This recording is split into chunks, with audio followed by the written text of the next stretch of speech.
What if the person you trust the most is the very one deceiving you?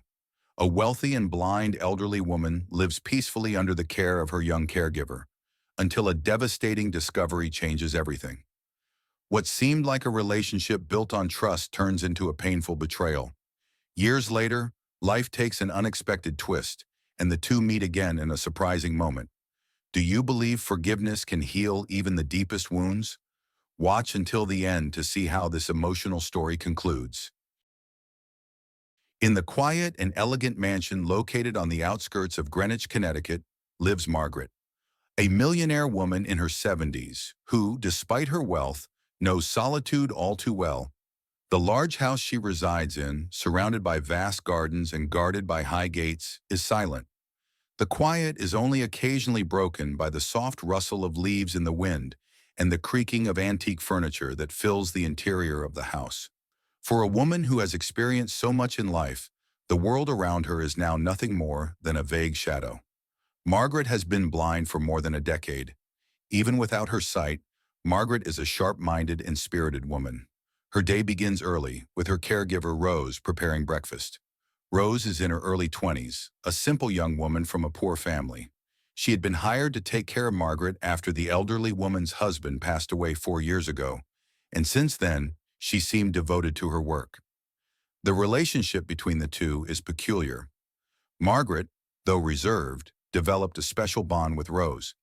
Since she has little contact with her son, Daniel, who lives in Los Angeles and is constantly busy with his business, Rose has become her most constant companion. Their conversations range from small talks about the weather to Margaret's old memories and Rose's dreams of a better future. There was an almost maternal sense of trust between them, as if Rose were the only person truly there for her. For Rose, life in Greenwich was unlike anything she had ever known. The wealth surrounding Margaret was a stark contrast to her own reality. Gradually, she became accustomed to the comfort and the ease with which money flowed in that house.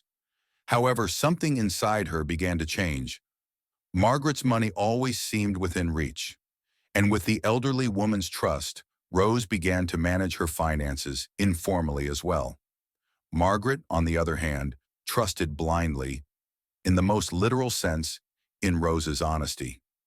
She could never imagine that the young woman she had come to treat almost like a daughter would even think of anything other than absolute dedication and loyalty. To her, Rose was the only person she could rely on. Throughout her days, Margaret spent hours in her favorite armchair near a large window, listening to the sounds of the outside world that she could no longer see. During these quiet moments, Rose would organize the house, check the elderly woman's bank accounts, and eventually began making small withdrawals of money. At first, they were small amounts, which Rose justified to herself as a loan to cover some urgent expense. But soon, what started small grew and became a habit. And with each time she did it, Rose convinced herself that Margaret would never find out. While the elderly woman trusted Rose more and more, believing she was the pillar of her life, the caregiver battled internally with the weight of her decisions. However, the ease with which she could divert small amounts from her employer's account encouraged her to continue. After all, the comfortable life Rose experienced there, even as a servant, seemed far removed from the poverty she came from. At the end of the day, Rose would help Margaret to bed, and the elderly woman, always grateful, would offer kind words. "Thank you, my dear. I don't know what I would do without you," she would often say. Rose, with a heavy heart and a forced smile, would reply, "I'm the one who should be thankful, Margaret. You mean so much to me." The household's routine continued this way, while Margaret remained wrapped in an illusory tranquility, unaware of what was truly happening around her. She was oblivious to the dark reality that was beginning to corrode her trust, and very soon, her comfortable life would be shaken by a betrayal she could never have imagined. While Margaret lived her peaceful routine in Connecticut, her son Daniel, thousands of miles away in Los Angeles, maintained a distant but affectionate relationship with his mother. Although the love between them was undeniable, the physical distance and his hectic life as a businessman kept him away. Daniel was always busy, managing his own tech company, and rarely found time to visit, but he regularly called to check on her. One afternoon, after an exhausting meeting, Daniel decided to take a moment to review his mother's finances, as he did sporadically. He had access to Margaret's bank accounts, not out of distrust, but to ensure everything was being properly managed. Sitting in his modern and minimalist office, he opened the banking app and began to analyze the statements. As he scrolled through the screen, Daniel noticed something strange: frequent small withdrawals and transfers that over time added up to a significant amount. Daniel, talking to himself, "What is this? My mother never makes cash withdrawals. And these transfers to an unknown account?" His heart raced. Initially, he thought it could be a bank error or some kind of fraud. But upon reviewing more carefully, he realized these transactions had started months ago, right after he stopped regularly checking the accounts due to his busy schedule. Immediately, Daniel picked up the phone and called Rose, trying not to show his concern. Rose's voice on the other end was calm, as usual. Rose: "Hello, Daniel. How are you? Your mother is resting now, but everything is fine here." Daniel, trying to stay calm: "Hi, Rose. Actually, I'm looking at my mother's accounts and I've noticed some strange transactions. Do you know anything about this? Cash withdrawals, transfers?" On the other side of the line, Rose fell silent for a moment, her mind racing to think of a response. But Daniel, with his sharp businessman's intuition, sensed the hesitation. Rose, nervous: "Uh, well, I manage the accounts as Mrs. Margaret asked. Sometimes I make payments and it could be related to that." Daniel wasn't convinced. His tone became firmer. "Daniel, these transfers, where are they going, Rose?" "I don't recognize these accounts." Rose's silence was unsettling.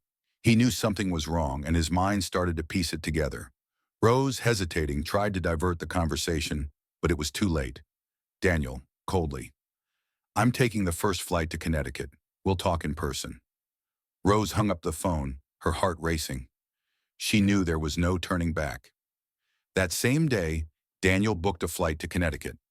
On the way to the airport, his mind swirled with worry and anger. How could this happen? How could someone his mother trusted so much betray her like this? He didn't know how he was going to tell Margaret, someone so fragile and innocent. After a tense flight, Daniel arrived at the mansion the next day. The mansion seemed quieter than ever as he entered.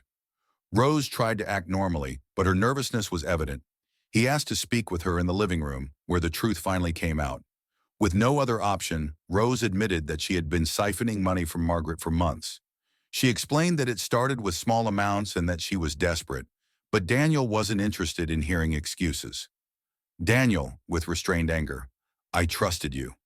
My mother trusted you. How could you do this?" Rose, with tears in her eyes: I, I'm so sorry. I never wanted it to go this far. I swear." Daniel looked at her with disdain, but didn't let his emotions take over. Daniel: "You're fired. Pack your things and leave the house, now."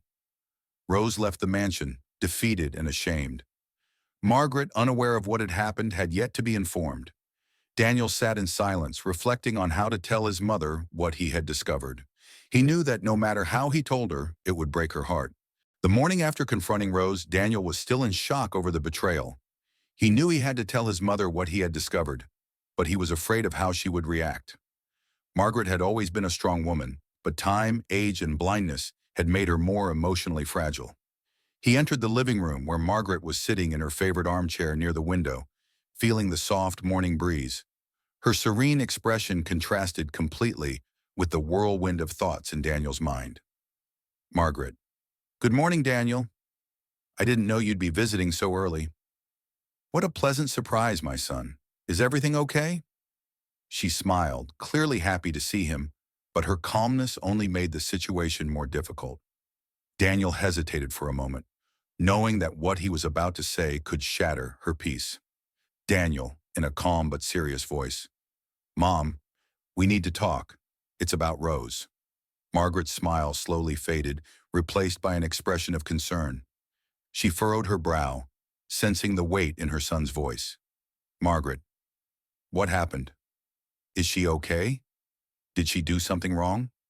Daniel knelt beside the armchair, holding his mother's hand. He looked at her with sadness, knowing that every word that would come out of his mouth would bring pain. Daniel, I found out that Rose has been stealing from you, Mom. She's been taking money from your accounts for months. Small amounts, but it adds up. I confronted her yesterday and she admitted it. The silence that followed felt heavy in the air. Margaret remained quiet for a few moments, absorbing the news. She slowly let go of Daniel's hand and brought her trembling fingers to her face, trying to process what he had just said. For a woman who trusted Rose blindly, literally, this betrayal was a deep blow. Margaret, in a low voice, almost a whisper, "Rose, she did this?" Daniel nodded, though he knew she couldn't see him. Daniel, "Yes, Mom, I fired her. She's no longer here." Margaret's hands fell into her lap, and a silent tear rolled down her wrinkled face. She couldn't believe it. The young woman who had cared for her, whom she treated like a daughter, had betrayed her trust in the cruelest way possible.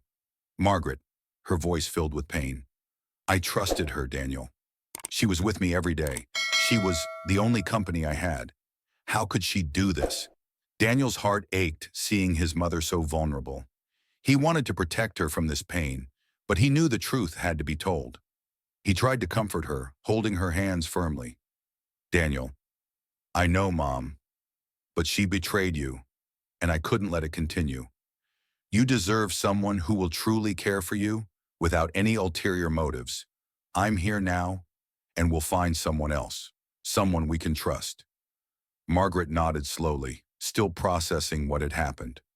The sadness in her eyes was evident, and the loneliness she had feared so much began to creep back around her. Even though she was blind, she had always been able to sense when something was wrong, except this time. She had been deceived by the one person who spent her days with her. Later that same morning, Rose returned to the house to collect her remaining belongings. She was visibly shaken, her eyes red and swollen from crying.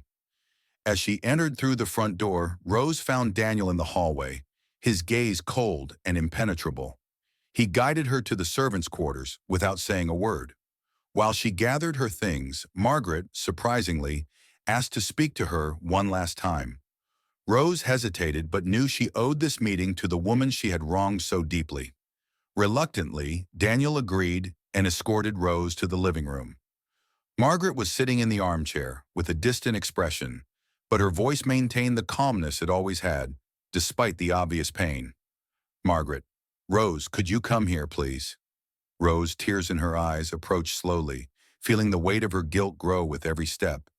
She stopped a few feet from the armchair, her head bowed. Margaret, in a firm but sad voice, "Why, Rose? I trusted you. I gave you more than money. I gave you my trust, my care, and you betrayed me. Why?" Rose knelt, tears streaming down her face as she tried to speak, but the words barely came out. "Rose," her voice trembling, I don't know what to say, Margaret. I was desperate and one thing led to another. I never wanted to hurt you. I'm so sorry. I truly am." Margaret remained silent for a moment, feeling the weight of each word. Despite the pain, she seemed to be searching for something deeper, beyond the resentment. "Margaret, I don't know if I can forgive you now, Rose, but I hope that one day you understand the harm you've done, not just to me, but to yourself. I wish you well, despite everything." Rose broke down in tears, but she knew there was nothing more to say.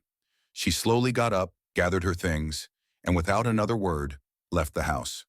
The door closed behind her, leaving Margaret alone with her thoughts and the sting of betrayal.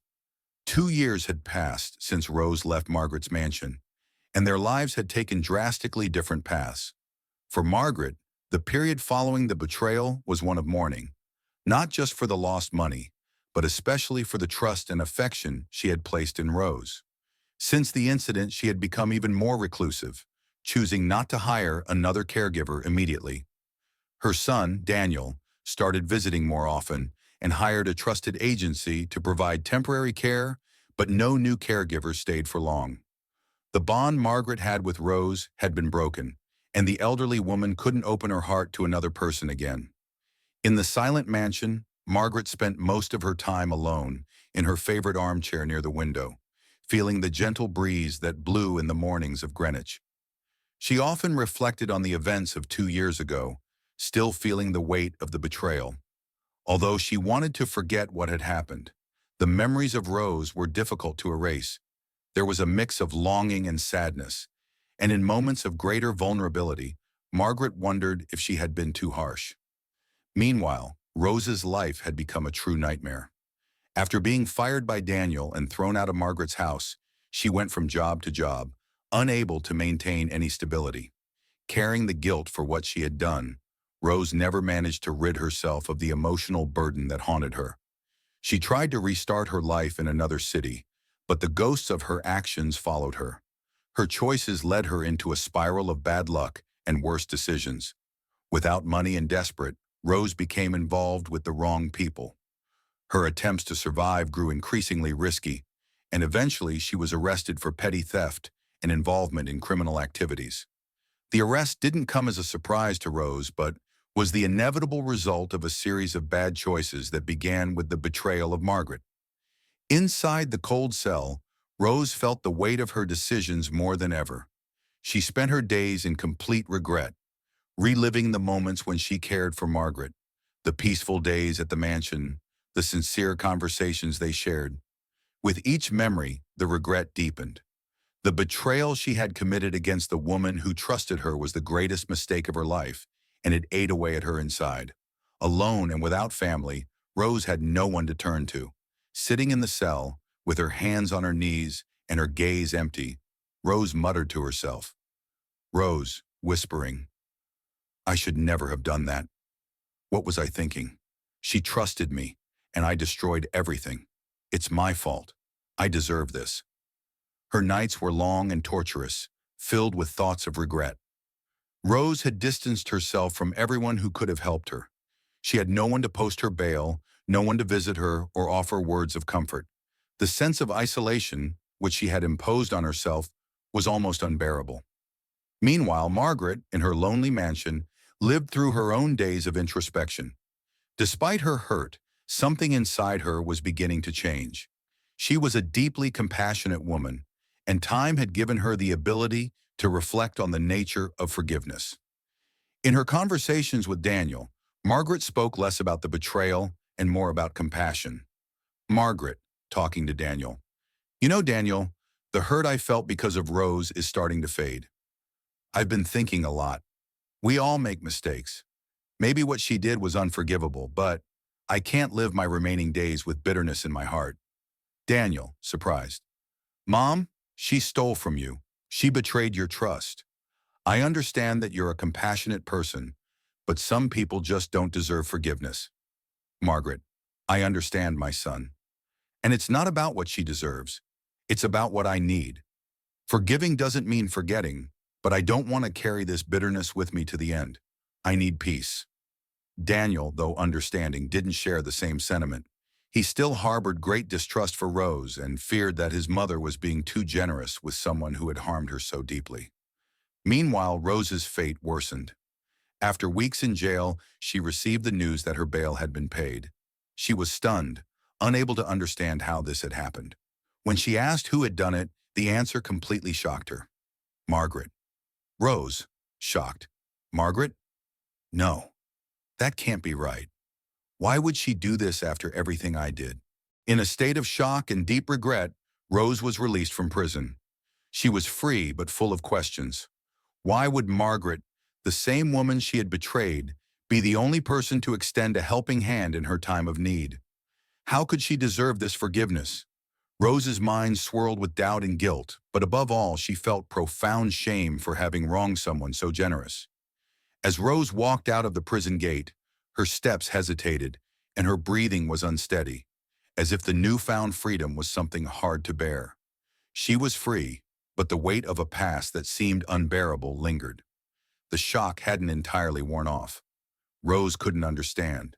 How could someone she had betrayed so deeply do something like this? In her thoughts, Margaret had every right to want to see her rot in prison, and yet here she was, outside. Margaret's decision didn't make sense unless it was for something greater, perhaps something Rose would never understand. As she wandered the streets of Greenwich, without a clear destination, Rose battled with growing guilt. She knew she had to face the woman she had hurt, but fear consumed her. How could she look Margaret in the eye and ask for forgiveness after everything she had done? The morning after her release, Rose received an unexpected message. Margaret wanted to see her. Trembling with nervousness, Rose accepted the invitation. Though she didn't know what awaited her, she knew this was the moment to confront the past.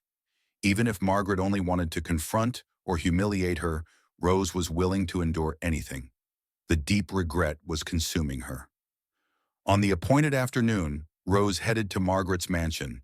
The drive there was painfully familiar, and Rose's heart raced as the car moved through the tree-lined streets. The grand mansion, which had once felt like a place of refuge and comfort, now seemed like a monument to her mistake. She stopped at the entrance, hesitating to get out of the car. Rose, whispering to herself, "I shouldn't be here. I don't deserve this." After a few minutes, she finally gathered the courage to get out of the car and walk toward the large front door. Before knocking, she took a deep breath and with trembling hands rang the doorbell. The door was opened by an assistant who led her to the living room where Margaret was waiting. As she entered, Rose saw the frail figure of the elderly woman sitting in the same armchair as always, near the window, where the sunlight softly filtered through the curtains. Margaret looked serene, but her presence carried a silent strength. She slowly turned toward Rose with her calm expression. "Margaret," calmly. "Come in, Rose." Rose took a few hesitant steps, stopping a few feet from the elderly woman. Her heart was racing, and she struggled to hold back her tears. She had never felt so small in her entire life. Rose, with a trembling voice, "Margaret, I don't know what to say." Margaret, with her soft and compassionate voice, interrupted before Rose could continue. "Margaret, sit down, Rose. I want to talk to you." Rose sat on the edge of a nearby chair, still unable to look directly at the elderly woman. Tears began to stream down her face, but she quickly wiped them away, trying to compose herself. "Rose, I don't understand why you did this. I betrayed you. I hurt you. How could you have paid my bail? How could you want me here?" Margaret remained silent for a moment, carefully choosing her words. She knew that what she would say now would define the future for both of them. Although Rose was immersed in regret, Margaret had spent the last 2 years reflecting on what it really meant to live the rest of her days in peace. "Margaret, Rose, what you did hurt me deeply. I trusted you more than anyone else after my husband's death. The betrayal was a painful blow, but after much thought, I realized that carrying this hurt wouldn't bring me peace. And I also realized that perhaps you lost your way. Maybe you need a second chance." Rose felt a tightness in her chest, the guilt suffocating her even more. She knelt before Margaret, unable to hold back her sobs. "Rose, I'm horrible. I was greedy, selfish. I betrayed you, the only person who believed in me. I don't deserve your forgiveness. I don't deserve any of this." Margaret leaned forward slightly, extending her trembling hand to touch Rose's shoulder. "Margaret," softly but firmly, "I can't change what happened, but I can choose how to deal with it, and I've chosen not to live with bitterness. You made mistakes, Rose, but I believe you're sorry. Maybe it's time for you to believe that you can be better too." Rose sobbed with regret, unable to respond. The woman she had caused so much suffering was now offering her what seemed impossible: forgiveness and compassion. Margaret, with her calm voice, continued, "Margaret, I can't say I trust you like before. That takes time if it ever returns. But what I can do is give you the opportunity to start over. And more importantly, I can choose not to carry this pain with me." Those words echoed in Rose's heart. For the first time in years, she felt a small spark of hope, a possibility for redemption. There was no way to erase the past, but perhaps there was a way to repair part of the damage she had caused. Rose, wiping her tears, "I promise, Margaret, I promise I will never do anything like that again. If I can ever do something for you, to make up for it, I will." Margaret nodded, her face serene, but her eyes revealing the pain she still carried. Margaret. Living with regret is a heavy burden, Rose. I hope you can forgive yourself and somehow find a better path. As for me, I've already made my choice. After the conversation, Rose left the mansion with a bittersweet feeling. She was free, but aware that the trust she had with Margaret would never be the same. Still, she felt something she hadn't felt in a long time. Hope. Margaret had forgiven her, and now it was up to her to honor that forgiveness with a new and worthy life. 3 days after the transformative encounter between Rose and Margaret, the feeling of hope still resonated in Rose's heart. She had spent those days deeply reflecting on what had happened at the mansion and the immense generosity Margaret had shown by forgiving her. For the first time in years, Rose felt that perhaps she could find a new direction for her life, something that would bring her dignity and purpose. However, fate had other plans. That morning, as Rose was walking to a new job she had managed to get, her phone rang. It was an unknown number, but she answered. On the other end of the line, a serious and restrained voice delivered the news that made Rose's heart stop for a second. Voice on the other end. Ms. Rose, this is Greenwich Hospital. I regret to inform you, but Margaret passed away this morning. A massive heart attack. She didn't survive. Rose stopped in the middle of the street, her legs trembling. She almost dropped the phone. The shock was so great that the words got stuck in her throat. Margaret was dead. In the midst of her pain and despair, Rose found herself unable to react. The world around her seemed to darken. The doctor's words echoed in her mind as the weight of loss and guilt returned with full force. Rose, whispering to herself, she died after forgiving me. Throughout the day, Rose was overwhelmed by sadness and uncertainty. The woman who had given her a second chance, who had offered the most unexpected and generous forgiveness, had left this world. Rose knew she had to do something. She needed to say goodbye to Margaret. It didn't matter what people thought of her. It didn't matter what Daniel or others said. She knew that somehow, this was her last chance to honor the woman who had forgiven her. 2 days later, Margaret's funeral took place. The mansion, once full of life, was now in mourning. The ceremony was simple and had few guests, mostly distant relatives and a few longtime friends. Rose arrived late, discreetly, dressed in black, and kept her distance. She didn't know if she would be welcome, especially by Daniel, who didn't hide his disdain for her. But none of that mattered at the moment. She was there to say goodbye. When she arrived, Rose remained silent at the entrance of the cemetery, watching from afar as Margaret's coffin was lowered into the ground. The words the pastor spoke seemed distant, as if she were in another realm. Her eyes were fixed on Daniel, who, upon glancing at her, showed surprise and displeasure, but did not stop her from approaching. After the ceremony, when everyone began to leave the cemetery, Rose slowly approached the grave. Alone, standing before Margaret's tomb, she finally released the weight she had been carrying in her chest. Rose, whispering, you were the best person I ever knew, and I don't know if I'll ever deserve the forgiveness you gave me. I'll never forget what you did for me. Thank you. Thank you for believing that I could still be someone better. She knelt by the grave, tears flowing freely, mixing the feeling of loss with the regret that still consumed her. It was at that moment of deep sadness that one of Margaret's assistants approached Rose, handing her a sealed envelope. Assistant, Margaret left this for you. She asked that it be given to you after the funeral.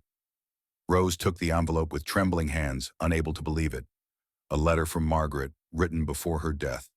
She carefully tore open the seal and began to read, her tears still falling as the elderly woman's words echoed in her mind. Margaret's letter. Rose, if you're reading this letter, then I'm already gone. I didn't expect death to come so soon, but I've learned to accept that time is never in our hands. I know that our recent meeting was difficult for you, but it was also liberating for me. Carrying hurt and pain would not have brought me peace, and I believe that forgiving you was the right choice. Not just for you, but for me too. But forgiveness isn't something I just give. It's something you need to give to yourself as well. The true burden of regret isn't what others carry, but what we carry within ourselves. I felt that for a long time, and maybe, even until my death, I wasn't able to completely let go of all the hurts. but I learned that to die in peace, we need to release forgiveness, not only to others, but to ourselves. Rose, I forgive you. But now, you need to forgive yourself. Forgiveness is the only path to true redemption. Life has given you a new opportunity. Honor it. With love and peace, Margaret. As she finished reading the letter, Rose felt a knot in her chest begin to unravel.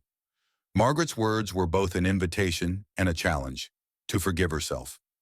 In that moment, Rose realized that to continue carrying regret would be to deny the gift that Margaret had given her. Rose needed to move forward, not just for Margaret, but for herself. Still kneeling on the ground, Rose looked one last time at the grave.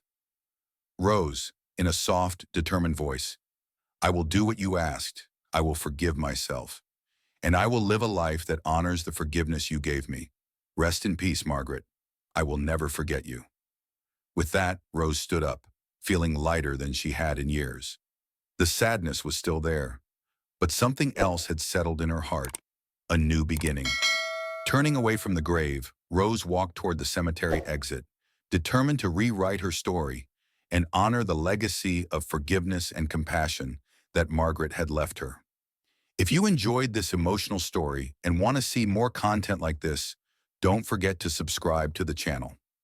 This way, you'll stay updated on all the new stories and videos we post. And how about leaving your comment below? We'd love to hear what you thought of Margaret and Rose's journey. Is forgiveness easy to grant? Did you relate to any part of the story? Share your thoughts in the comments. Also, don't forget to check out the other videos on the channel. We have many more emotional stories, full of twists, life lessons, and captivating characters. See you in the next video.